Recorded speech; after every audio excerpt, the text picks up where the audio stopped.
আল্লাহ রাব্বুল আলামিন কোরআনে কারীমের ভিতরে নবীজির নাম একটি বারের জন্য নাম ধরে তাকে ডাকেন নাই, বরং তিনি বলেছেন তোমরা পরস্পর পরস্পরকে যেভাবে নাম ধরে ডাকাডাকি করো আমার নবীকে সেভাবে নাম ধরে ডাকবে না। আল্লাহ নিষেধ করেছেন আমার নবীর নাম ধরে ডাকবে না। সুবহানাল্লাহি ওয়া বিহামদিহি। এই পৃথিবীতে যত নবী আসছেন সমস্ত নবীরা হলেন এলাকা ভিত্তিক নবী, অঞ্চল ভিত্তিক নবী।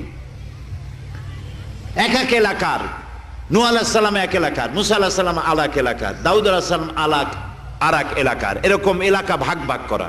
কিন্তু মুহাম্মদ সাল্লাল্লাহু আলাইহি ওয়াসাল্লামকে আল্লাহ রাব্বুল আলামিন কোন এলাকার জন্য নবী বানান নাই।